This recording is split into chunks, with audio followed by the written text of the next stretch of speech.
마태복음 21장을 강독을 합니다. 21장부터는 드디어 예수님이 이제 사역을 점점 접으시면서 예루살렘에 입성을 하십니다. 스가랴서 9장의 말씀을 이루시기 위해서 나귀 타고 입성하시고, 입성하셔서는 하시는 일이 성전을 청결케 하십니다.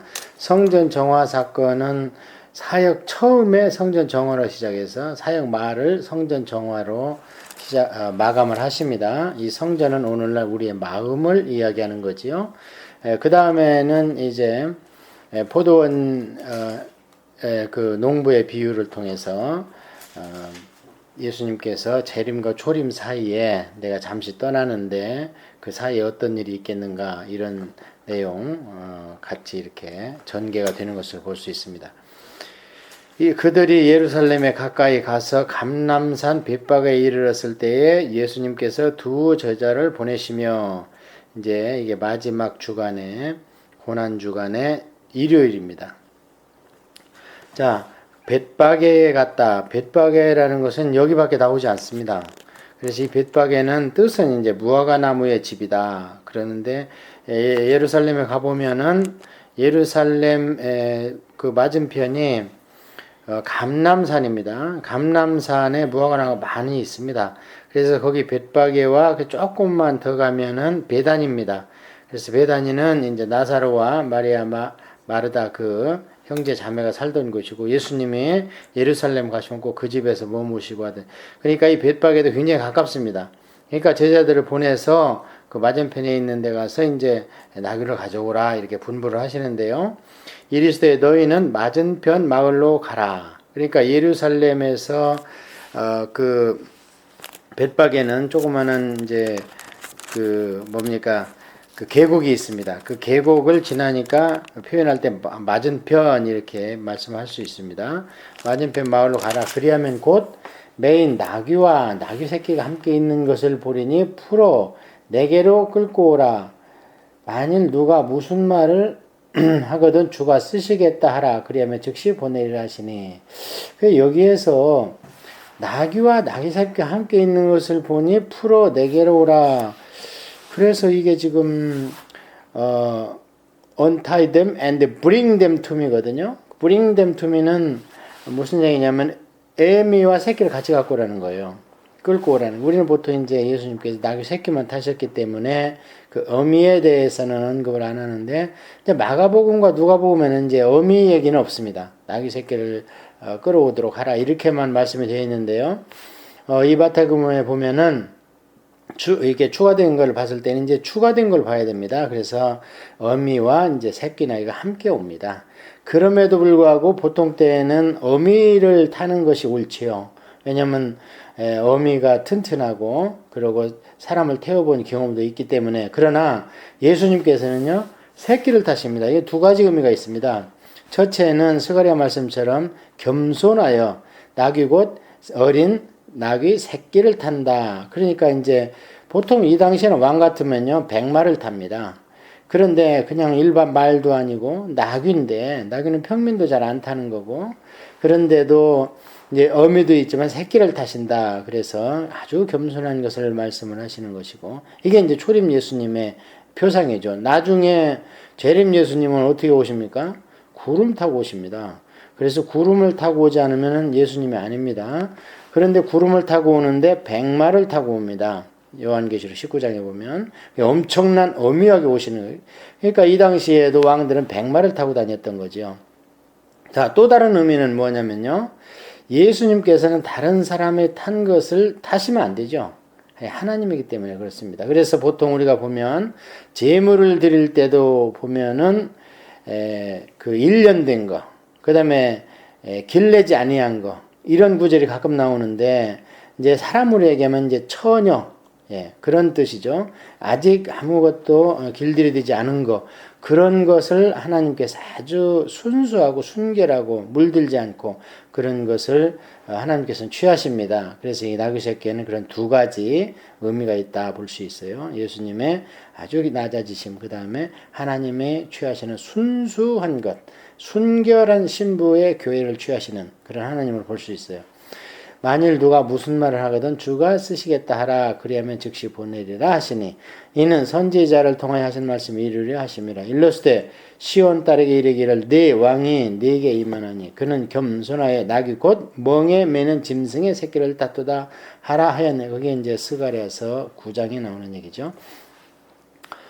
제자들이 가서 예수님께서 명하신 대로 하여 나귀와 나귀 새끼를 끌고 와서 두 어미와 새끼를 같이 끌고 왔다 그러죠. 자기 겉옷을 그 위에 얹으며 예수님께서 그 위에 타시니 무리의 대다수는 그들의 겉옷을 길에 펴고 다른 이들은 나무가지를 베어 길에 펴고 이게 이제 종려나무입니다. 앞에서 가고 뒤에서 따르는 무리가 소리 높여 이르되 호산나 다윗의 자손이여 찬송하리로다. 주의 이름으로 오시는 이여 가장 높은 곳에서 호산나 하더라. 거기다 시편 118편 26절 이렇게 쓰시고, 그래서 예수님께서 주의 이름으로 오시는 이 할 때까지는 너희가 나를 보지 못할 것이다 하고 예루살렘을 떠나신 적이 있죠. 그런데 그때 제가 우리가 공부를 할 때 이 구절이 두 번 앞으로 적용될 것이다. 첫 번째는 초림 예수님이 이렇게 주의 이름으로 오시는 이여 하면서 예루살렘에 입성하시는 거고요. 이걸 이제 누가복음 23장에 보면은 이방인의 때가 끝날 때까지 주님이 안 오신다는 거예요. 그러면 언제냐? 지금 이방인의 때거든요. 지금이. 그래 이방인의 때가 끝나면 예루살렘이 구원받기 시작하면서 그 일이 이루어졌을 때 다시 한번 예루살렘에서 호산나 다윗의 자손이여 찬송하리로다 주의 이름으로 오시는 이여 하면서 예수님의 재림을 하신다는 겁니다. 그래서 지금 메시안주의시들은 이것을 찬송가로 불러서 가장 많이 부르는 찬송이 바로 이겁니다. 찬송하리다 다윗의 자손이여 찬송하리로다 주의 이름으로 오시는 이여. 왜냐하면 이 찬송이 울려 퍼지면 내가 온다 그랬잖아요. 예수님께서 이 성경 말씀에. 그래서 그 첫 번째는 초림 예수님 입성은 지금 우리가 공부하는 것이고, 재림 예수님 입성은 기록은 요한계시록에 되어 있지만 예수님이 약속하셨기 때문에 가장 우리가 마라나타 하는 것처럼 지금 이스라엘 주이시들은 이것을 찬송으로 지어서 부르고 있다. 예수님께서 예루살렘에 들어가시니 온 성이 소동하여 이르되 이는 누구냐 하거늘 무리가 이르되 갈릴리 나사렛에서 나온 선지자 예수라 하니라. 그래서 지금은 이 초림 때는 예루살렘이 소동을 하겠지요. 그런데 재림 때는 온 시공간에 이 광추면이 모든 게 다 중지되면서 우리가 4차원의 세계 이상으로 들어가게 될 겁니다. 자, 이렇게 해서 이제 입성을 했습니다. 예수님이 이제 여기는 돌아가시러 오신 거예요. 보통 때는 사역을 위해서 피하셨지만 이제 마음을 단단히 잡수셨다. 이렇게 다른 성경에 기록이 되어 있어요. 그리고 힘을 내서 예루살렘에 입성을 하신 겁니다. 자, 그 다음에 들어오셔서 첫 번째 한 일이 무엇인가? 성전을 정결케 하신 겁니다. 그래서 좀 전에 언급한 것처럼 예수님께서는 사역을 공생애를 시작할 때 성전을 정결케 하셨고, 그 다음에 이 공생애를 마감하면서 성전을 장사꾼대로 몰아내면서 깨끗이 하셨는데, 이렇게 성전을 중시하신 예수님께서 이 성전이 허물어진다. 그래서 실제로 허물어졌고, 그 다음에 이제 예배소서 같은 데면 우리가 마음의 성전, 우리 안에 성령님이 오셔서 우리 안이 성전이다 그러는 거예요. 그러니까 이때 당시로 우리가 적용을 해보면 우리의 마음은 아침 저녁으로 정결케 해야 되지 않는가, 그렇게 생각을 합니다. 예수님께서 성전에 들어가사 성전 안에서 매매하는 모든 사람을 내쫓으시며 돈 바꾸는 사람들의 상과 비둘기 파는 사람들의 의자를 둘러 엎으시고 그들에게 이르시되 기록된 바 내 집은 기도하는 집이라 일컬었음을 받으리라 하였거늘 너희는 강도의 소굴을 만들었도다 하시니라. 거기에다가 이사야서 56장을 기록해 주시고, 이것을 그냥 우리가 이사야서 56장 공부를 안 해본 사람은 그냥 내 집은 기도하는 집이다 이런 많이 알고 있죠. 그런데 이게 지금 엄청난 얘기 아닙니까? 왜냐하면 성전은 원래 기도하는 곳이 아닙니다. 성전은 제사를 드리는 곳이죠. 그래서 성전에서 기도 안에서 들어가서 기도한다는 예는 성경에 없고, 성전이나 성막 근방에 가서 기도하는 모습은 있습니다. 사무엘의 어머니 한나라든지 많은 사람이 그 주변에서 그러니까 성전이 있다면 그 주변에 또 그 성전을 섬기는 사람들이 집이 있었습니다. 그래서 성전에는 남자만 일하는 게 아니고 여자들도 허드렛 일을 했습니다. 그들은 성전에 들어갈 수가 없지요. 그래서 그 주변에 이제 그런 게 있는데, 그게 사무엘성에 보면은 성전에서 수종되는 여인들을 그 엘리 제사장 아들들이 못된 짓을 했다. 그런 걸 봤을 때 여인들이 성전에서 수종을 들고 있었습니다. 자, 그래서 여기 내 집은 기도하는 집이라, 이게 지금 엄청난 얘기인데 왜 그렇게 말씀을 드리냐면, 이사야서 56장은요 이방인의 구원장입니다. 이사야서 56장이. 그럼 이 말씀 가운데에는 이제 성전은 짐승을 잡는 제사하는 곳이 아니고 이제 때가 됐으니까 기도를 하는 집이 되는데, 그러려면 유대인이 아니라 이방인들까지 많은 사람이 와서 이제 성전에 지소가 차려질 것이고, 회당이나 오늘날 교회로 이제 그게 성장되었죠. 그래서 이 이사야서 56장 같은 경우에는 우리가 구약에 기록된 이방인의 구원장이거든요. 그런 건 참고로 우리가 공부를 했어야 내 집은 만민이 기도하는 집이다, 이게 얼마나 엄청난 말이었는가를 이해를 할 수가 있습니다. 그래서 지금은 우리가 그 예배 드리러 교회에 가는데, 교회는 더 이상 성전이 아닙니다. 우리는 교회는 그냥 건물이고, 에베소서에 보면 믿는 자의 마음이 성전이고, 또 믿는 자, 중생한 자들이 모임이 성전을 이루어 간다 그래요. 그래서 에클레시아는 눈에 보이는 교회가 아니고 모이는 교회. 그러면 교회는 무엇이냐? 처소입니다. 기도처입니다. 그래서 사실은 몇십 년 전만 해도 한국의 교회당 간판이 다 나무로 붓글씨로 써가지고 뭐냐면 예배당 이렇게 다 기록이 돼 있었는데, 갑자기 이제 건물 짓는 붐이 일어나면서 전부 교회라는 이름으로 간판을 바꿨지요. 뭐 시대의 흐름이라 할 수는 있겠지만, 본래의 의미는 우리 한국 교회가 초기에 사용했던 예배당이라고 표현하는 게 맞습니다. 자, 그래서 이제 그렇게 정결케 하셨는데, 이제 이때 왜 이렇게 강도들과 돈 바꾸는 자들이 있는가? 멀리서 오는 사람은 돈으로 가져와서 여기서 재물을 사가지고 드리도록 돼 있고, 또 재물을 드릴 때 제사장이 검사를 합니다. 근데 검사를 할 때 멀리서 내가 키우던 가축이라고 막 업고 오고 보듬고 와서 잡으려고 보면요, 트집이 잡힙니다 또. 그래서 이건 안 되네 이러면 어떡하겠어요. 그래서 그런 것을 다 알기 때문에 아예 처음부터 자기 가축 안 가져옵니다. 그래서 이 아까 얘기한 벳베가라든지 이런 데가 목장이 많았습니다. 그래서 그 제사장들이 그걸 가지고 돈을 벌었기 때문에 예수님이 이 강도들아 이렇게 말씀을 하신 겁니다. 오늘날도 교회를 통해서 이런 돈벌이를 하면 안 된다는 것이 사도 바울이 디모데와 디도에게 쓴 편지에 잘 나타나 있습니다. 이익을 취하면 안 된다. 절대 교회에서 장로들이나 목사들은 하고 훈계를 하고 있는 목회자 스님이 많이 있죠. 맹인들과 전원자들이 성전에서 예수님께 나오매 고쳐주시니, 대제사장과 서기관들이 예수님께서 하시는 이상한 일과 또 성전에서 소리질러 호산나 다윗의 자손이여 하는 어린이들을 보고 노하여 예수님께 말하되 그들이 하는 말을 듣느냐? 예수님께서 이르시되 그렇다. 어린아기와 젖먹이의 입에서 나오는 찬미를 온전하게 하셨나이다 함을 너희가 읽어본 적이 없느냐 하시고, 그들을 떠나 성 밖으로 베다니에 가서 거기서 유하시니라. 자, 이 짧은 21장을 보면서요, 지금 얼마나 많은 구약을 직접 인용도 했을 뿐만 아니라 예수님께서도 야, 그런 거 읽어본 일이 없냐? 그래서요, 기록된 바 이렇게 막 인용도 하고 하면서, 사실은 구약을 모르면 신약을 온전하게 이해한다 할 수 없습니다. 예. 구약 많은 선지자나 시인들이 성령이 충만해가지고 감정이 그냥 고조돼가지고 그 안에서 터져 나오는 그런 구약의 예언적인 표현들이 신약에 와서요 거의가 많이 인용될 뿐만 아니고, 구약을 모르면 더 나아가서는 뭐 이스라엘 문화나 이렇게 언어적인 뿌리도 좀 알아야 되겠지만, 그건 너무 과분한 요구고, 최소한 기록된 구약은 알아야 신약을 알 수가 있는 겁니다.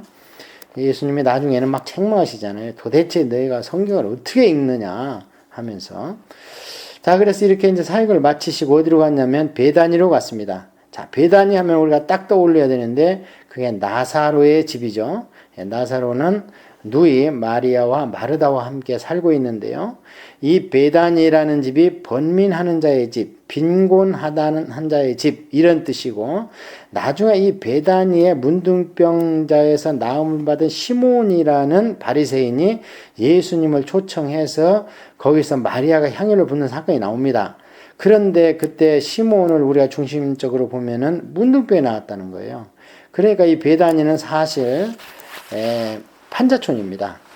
그래서 문둥병자는 같이 살 수 없기 때문에 이제 바리새인 시몬이 문둥병에 나아가지고 와서 살고는 있지만 별로 유복하지가 않습니다.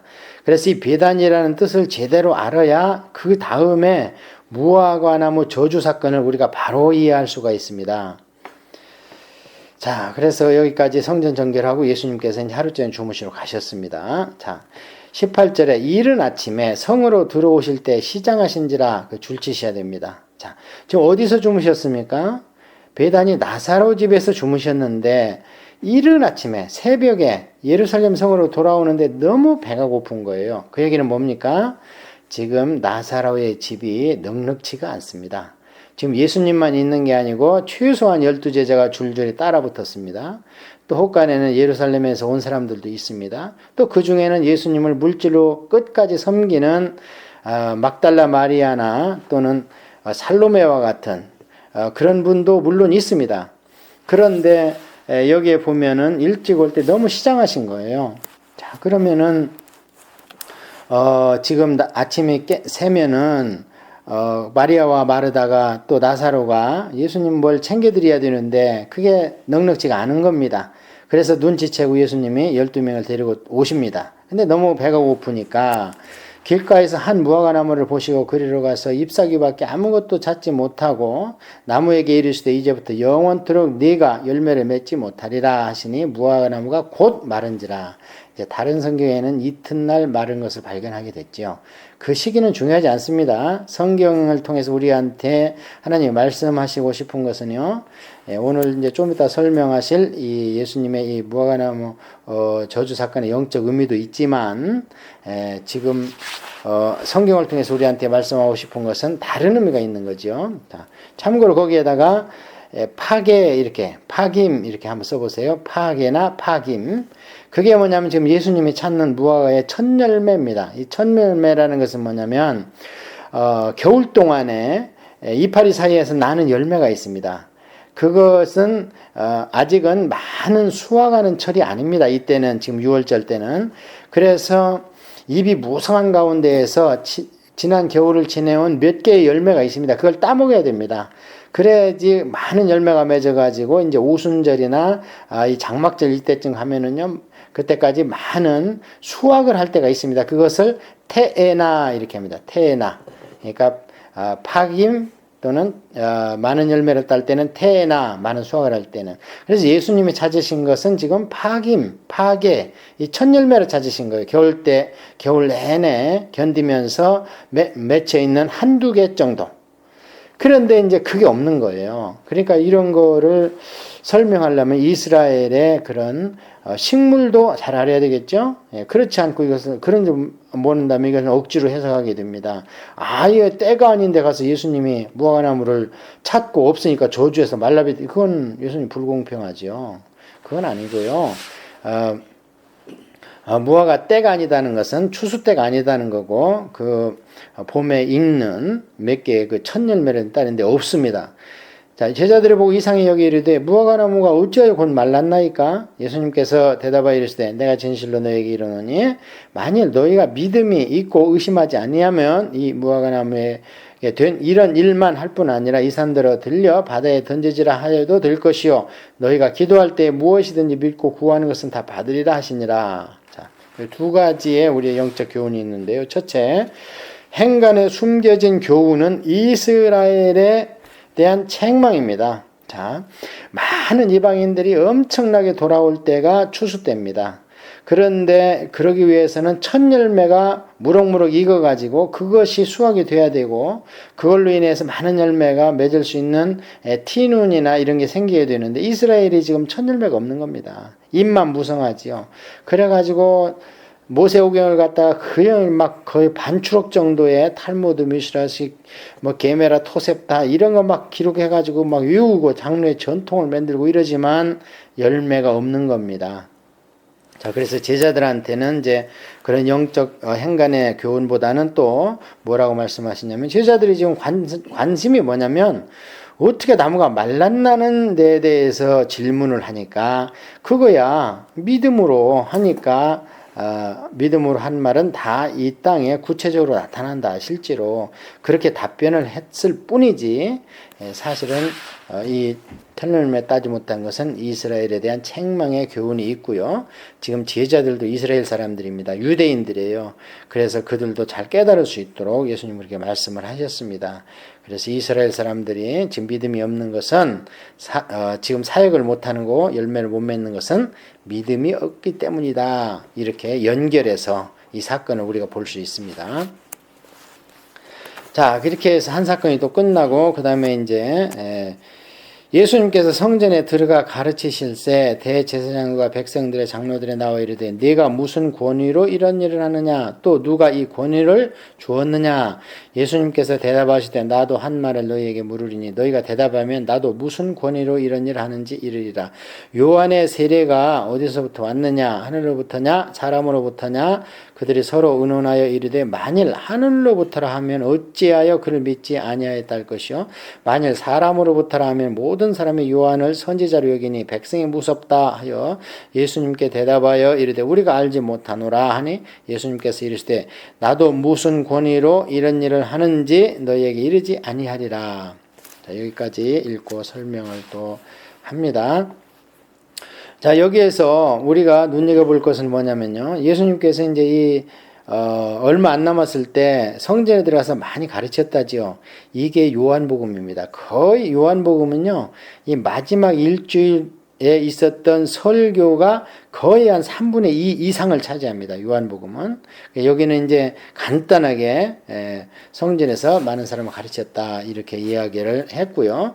그 다음에 두 번째는 예수님의 이 참 얼마나 지혜로운지 몰라요. 여기서는 오히려 반문을 해갖고 그들 입을 막아버리죠. 또 어디서는 쉬운 말을 해서 너희는 어떻게 생각하느냐? 그러면은, 우리는 이렇게 생각합니다. 그럼 네 말이 맞다. 이러면서 아주 쉽게 설득을 해나갑니다. 막 다짜고짜 혈기 부리고 싸우고 막 이러지 않습니다. 예수님께서는 아주 쉽게 하는데, 그 다음에 이제 또 하나 우리가 보면 거기 요한의 세례 여기 줄치셔야 됩니다. 자, 이게 예수님이 직접 언급하셨잖아요. 그래서 히브리서 6장에 보면은 우리가 그리스도의 믿음의 초보를 얘기할 때 안수와 세례와 믿음과 부활과 그 다음에 심판과 뭐 이런 게 쭉 나옵니다. 그러건 최소한 교회 다닌 지 얼마 안 됐을 때 세례받기 전에 어느 정도 알아야, 이해를 해야 기독교를 이해를 한다는 건데요. 거기에 보면은 세례에 대해서 나옵니다. 그러면 이 세례에 대해서 우리가 알아야 될 거 아닙니까? 히브리서 6장 1절에 세례는 믿음의 초보다 그러는데, 근데 오늘날 세례에 대해서 얘기해 보라면 아는 사람이 그저 예수님한테 예수님을 시인해서 목사님한테 세례받았다, 이 정도로 알고 있는데요. 그게 이제 완성된 세례고, 성경에서 말하는 세례를 알아야 우리가 어느 단계의 세례를 받고 있는가를 알 수 있을 거 아닙니까? 그래서 성경에 구약에는 세례를 말해서 나오지 않습니다. 그 대신 뭐가 나오냐면은 구약에는 안수라는 말이 많이 나오죠. 죄를 전가시키는 안수. 자, 그런데 이제 세례요한 때 와서는 백성도 많아지고 또 성전의 역할을 하는 회당도 많아지고 하기 때문에 동물 잡아서 다 그걸 지탱할 수 없습니다. 그래서 세례로 이것이 이제 거의 상징적으로 되는데요. 성경에서 말하는 세례는 첫째, 요한의 세례가 있습니다. 이것은 구약의 죄사함의 형태가 구약 형태로서는 완성된 거고, 이걸로 상징적으로 발전된 겁니다. 그래서 요한의 세례는 뭐냐면은 죄를 씻는 세례인데, 이것은 구약에 발전됐다는 의미는 죄나 허물이 있을 때마다 하는 죄를 씻는 세례가, 죄를 씻는 제사가 이 세례로 왔다는 거예요. 그 다음에 두 번째는 예수님이 오셔가지고요. 예수 그리스도의 이름의 세례를 베푸십니다. 이것은 뭐냐면 구약의 요한의 세례가 이제는 신약의 한 번의 영원한 속죄물이 되는 예수님의 이름의 세례. 그 세례를 받는 거예요. 그래서 이것을 우리가 신약성경에서는 다 뭐라냐면 예수님을 믿는 믿음인데 마음으로 믿어 입으로 시인하는 거. 그리고 베드로전서 1장 23절에 보면은 없어지지 않은 영원한 말씀으로 말미암아 내가 거듭났다 하는 거. 그렇게 했을 때 이제 물 세례를 주는 거예요. 침례를 주든지. 예. 그래서 두 번째가 예수 그리스도의 이름의 세례. 그러니까 십자가를 믿냐 이거죠. 죄인인 걸 알고 죄를 해갈 길이 없고 예수님의 완전한 인간 되심을 알고 그래서 예수님의 십자가의 죽음이 우리의 죄를 대신한 거다. 믿느냐? 아멘 했을 때에 예수님의 이름의 세례를 주는 겁니다. 이렇게 한 뒤에 여기까지는 십자가입니다. 그러면 이거는 이제 신구약의 중간계죠. 신구약의 과도기입니다.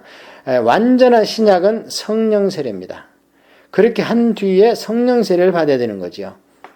그래서 성령 세례를 받아야 된다는 것이 표징적으로는 마가의 다락방에 1차적으로 내렸고 그 다음에 초대교회야 많은 교회에서 성령 세례를 베풀어야 완전한 교회로 자리를 잡는 것을 볼 수 있습니다. 에베소 교회도 그러고 사도 바울 할 때 사마리아 교회도 그러고 고넬료 집도 그러고 전부 다 그 성령 세례가 임하는 것을 볼 수 있고요. 오늘날도 마찬가지입니다. 오늘날도 정말 힘있고 능력있게 일하는 일꾼들 보면요. 성령 세례의 체험이 있습니다. 그래서 한 번은 마가의 다락방 같은 눈에 보이는 성령 세례를 받아야 되는 것이고 그 다음에는 사도 바울 선생의 말씀대로 지속해서 충만을 유지해야 되는데 그것은 말씀과 기도와 선행으로 말미암아 순종하는 삶을 얘기하는 겁니다. 제 선행은. 예, 그래서 말씀과 기도와 삶으로 순종의 삶을 이 세 바퀴가 돌아가야 성령 충만이 계속 유지가 되는 겁니다. 꼭 뭐 귀신을 쫓아내고 방언을 하고 환상을 보고 그게 성령 충만의 표징이 아닙니다. 그것은 하나님이 주시는 은사의 일부죠. 일하라고. 그러나 우리는 모든 신약교회 성도들은 성령 충만을 유지해야 될 의무가 있다고 사도 바울은 말씀을 하고 있습니다. 그렇지 않고는 사단의 놀이개가 되니까요. 자, 그래서 세례의 종류가 뭐냐? 이 세 가지는 최소한 알고 있어야 된다. 구약의 죄사함이 완성된 요한의 세례, 그 다음에 예수님의 십자가를 믿는 예수 그리스도 이름의 세례, 그 다음에 예수님이 승천하고 성령이 내려오신 오늘날에는 성령 세례를 반드시 받아야 된다. 이것을 명심해야 되겠습니다. 자, 그래서 이렇게 해가지고 이제 그 논쟁이 세례 요한하고 예수님의 그 권세가 어디서 왔느냐 이 논쟁이 끝났습니다. 끝나고 나서 예수님께서 이제 부원에서 설명을 해 주십니다. 자, 너희들 그렇게 했는데 세례 요한의 세례 이걸 가지고 나하고 논쟁을 했지. 그러나 내가 너희들을 꼼짝 못하게 예화를 좀 들어보겠다 하면서 두 가지 예화를 드시는데요. 그러나 너희 생각에는 어떠하냐? 어떤 사람에게 두 아들이 있는데 맏아들에게 가서 이르되 오늘 포도원에 가서 일하라 하니 대답하여 가로되 아버지 가겠나이다 하더니 가지 아니하고 이게 아까 그 얘기했던 첫 열매 사건을 지금 같이 얘기하는 거죠. 유대인들이 이렇다는 겁니다. 간다고 그러더니 안 간다는 거예요. 그러니까 오늘날로 적용한다면 목사님 설교 들을 때는 아멘 아멘 해요. 근데 나와서 딴짓하는 거예요. 그건 뭐예요? 말씀에 순종한다고 아멘 해놓고는 와서 딴짓하는 거예요. 그게 이중적 생활하는 거예요. 오늘날로 적용한다 보면. 자, 둘째 아들에게 가서 또 그와 같이 말하되 대답하여 이르되 실소이다 하였다. 그 후에 뉘추주고 갔으니 자, 아멘. 그 교회에서는 막 난리를 법석을 피면서 아멘 할렐루야를 안 했는데 집에 돌아와서 가만히 생각하니까 그 말씀이 옳다. 그래서 그렇게 순종의 삶을 산다는 거예요. 그러니까 동의를 하고 순종하면 최고죠. 그런데 거기서 동의를 다 못했더라도 곰곰이 생각해 보니까 그게 옳다고 서서히 동의를 해 나가면 오히려 그 삶을 하나님께서 값어치를 채워주신다. 자, 그 둘 중에 누가 아버지의 뜻대로 하였느냐? 이르되 둘째 아들이니이다. 예수님께서 그들에게 이르시되 내가 진실로 너희에게 이르노니 세리들과 창녀들이 너희보다 먼저 하나님 나라에 들어가리라. 요한의 의의 도로 요한이 의의 도로 너희에게 왔거늘 너희는 그를 믿지 아니하였으되 세리와 창녀는 믿었으며 너희는 이것을 보고도 끝내 뉘우쳐 믿지 아니하였도다. 네, 아멘. 신약 성경에서 백성들이 가장 혐오하고 손가락질하는 게 남자는 세리, 여자는 창녀였죠. 남자는 정말 그 세도에 힘 있는 가문에 태어나지는 못했는데 먹고 살아야 되니까 머리는 좋고 하니까 할 수 없이 로마의 세리가 된 것이고, 여인들은 힘없고 능력 없으니까 어떻게 재산이 이제 몸이니까 그거밖에 그 당시에는 그래가지고 손가락질 받으며 살았는데, 그들이 가장 마음 아파하면서 하나님한테 돌아오는 자의 그 예표가 됩니다. 그래서 우리가 성경을 읽을 때 세리와 창녀가 착하다? 절대 그렇지 않습니다. 그 세리와 창녀라 하더라도 하나님을 돌아오는 그 부류가 그들 가운데 있는 것이 더 많다. 이게 마음이 가난하니까. 그래서 예수님이 예로 드신 것이지, 그 당시에도 예수님께 안 오는 세리와 창녀 엄청 많습니다. 그래서 세리와 창녀를 결코 예수님은 너희들이 옳다 한 적 없습니다. 어떤 신부인의 지위에 막론하고 예수님께 돌아온 자를 칭찬했는데 힘있고 돈 있는 자들은 안 오니까 오히려 너희들이 멸시하는 이들이 나한테 와서 나는 그들을 치료하는 의사가 되는 것이다. 이렇게 반어법적으로 설명을 한 거죠. 자, 이렇게 해서 이제 한번 말씀을 드려서 그들한테 동의를 받아냈습니다. 자, 그거 갖고 안 되니까 예수님이 두 번째로 그들에게 또 비유를 듭니다. 다른 한 비유를 들으라. 한 집 주인이 포도원을 만들고 산울타리를 두르고 거기에 줍다는 틀을 만들고 망대를 짓고 농부들에게 세로 주고 타국에 갔더니 열매 거둘 때가 가까우며 그 열매를 받으려고 자기 종들을 농부들에게 보내니 농부들이 종을 잡아 하나는 심히 때리고 하나는 죽이고 하나는 돌로 쳤거늘 다시 다른 종들을 처음보다 많이 보내니 그들에게도 그렇게 하는지라. 후에 자기 아들을 보내며 이르되 그들이 내 아들을 존대하리라 하였더니 농부들이 이 아들을 보고 서로 말하되 이는 상속자니 자 죽이고 그의 유산을 차지하자 하고 이에 잡아 포도원 밖에 내쫓아 죽였느니라. 그러면 포도원 주인이 올 때에 그 농부들을 어떻게 하겠느냐. 그들이 말하되 그 악한 자를 진멸하고 포도원을 제때에 열매를 바칠 만한 다른 농부들에게 새로 줄지니이다. 얼마나 쉽습니까? 여기에다 대고 아닙니다 할 사람이 어디 있어요? 이거 대답 못할 사람이 누가 있습니까? 당연히 다른 그 포도원을 지금 세뇌가지고 막 아들까지 죽이는 놈을 누가 포도원지기로 주겠습니까? 그 소작을 주겠습니까? 당연히 쫓아내고 다른 사람을 하겠죠. 이들이 왜 이렇게 이해를 잘하는가? 이들이 그런 사람이거든요. 지금 있는 자들이고 많은 포도원을 갖고 있어요. 그런데 자기도 그런 경험이 있잖아요. 말 안 되는 소작농 쫓아내고 이렇게 갈아치우고, 그러니까 동의를 안 할 수가 없습니다. 자, 그렇게 해서 딱 쉽게 얘기해서 동의를 받은 뒤에 이제 예수님이 본론으로 들어갑니다. 자, 시편 118절 22절을 가지고 예수님께서 이르되 너희가 성경에 건축자들이 버린 돌이 모퉁이의 머릿돌이 되었나니 이것은 주로 말미암아 된 것이요 우리 눈에 기이하도다. 줄치어야 됩니다. 이 건축자들이 누군가? 지금 바리새인들이에요. 종교가들이에요. 그리고 사두개인들이에요. 그런 사람들이 버린 돌입니다. 버린 돌이 누구예요? 예수님이십니다. 그래서 그들이 버렸지만 정말 이 돌이 가서 집을 짓는데 모퉁이 돌이 되는 겁니다. 얼마나 이게 중요한지 사도행전에 4장에 또 기록이 되어 있고요. 누가가 썼죠. 사도행전은. 그러니까 누가도 인용을 했고, 그 다음에 에베소서 2장 20절에 또 나와 이게. 그러면은 에베소서는 사도 바울이 썼으니까 사도 바울도 이 말씀을 인용했고요. 그 다음에 베드로전서 보면요. 또 이걸 인용합니다. 2장 7절에. 그러면 베드로도 이 말씀을 시편에서 갖다가 인용을 했습니다. 뭐 예수님은 여기서 인용하셨고. 그래서 이 구절이 성경에, 신약 성경에 많이 인용이 됐습니다. 그러므로 내가 너희에게 이르니 하나님의 나라를 너희는 빼앗기고 그 나라에 열매 맺는 백성이 받으리라. 이 돌 위에 떨어진 자는 깨지겠고 이 돌이 사람 위에 떨어지면 그를 가루로 만들어 흩으리라 하시니. 자, 얼마나 무서운 말입니까? 아예 이 돌 위에 내가 떨어져서 머리가 깨져서 중생하는 게 낫지. 조금 다치고. 우리가 그걸 이제 죽는 거잖아요. 우리 육신을 죽여가는 거니까. 근데 뭐 별로 그렇게 아프지 않잖아요. 마음만 아프고 이제 육신이 예수님을 믿어버리는 순간부터 육신이 이 세상에 살기 힘들죠. 많이 절제해야 될 것도 있고 화내도 참아야 되고 양보해야 되고 막 그러니까 이제 이 돌 위에서 깨지는 거 우리 육신이. 그래서 중생이라고 쓰면 됩니다. 거기다가 자 그럼 안 된 사람들은 이 돌 위에 이제 이 돌이 사람 위에 떨어집니다. 그게 백보자 심판입니다. 그를 가루로 흩트려 이게 지옥불의 투척 사건입니다. 그래서 중생하지 못한 자는요, 미중생자는 최후의 지옥불에 투척됩니다. 둘 중에 하나를 빨리 택해야 되는 겁니다. 아예 내가 예수님을 믿어버려가지고 죽기를 두려워하는 쫓아내고 달마다 쳐서 돌 위에서 여기 이 땅에 잠깐이잖아요. 길어봐야 20년, 30년, 일생이 뭐 젊었을 때 믿어봐야 한 4, 50년. 그런데 영원한 라이프를 보장을 받는 게 낫지. 이 땅에서 조금 호요호시 가다가 나중에 그 돌이 떨어지면요, 지옥불로 그냥 가는 겁니다.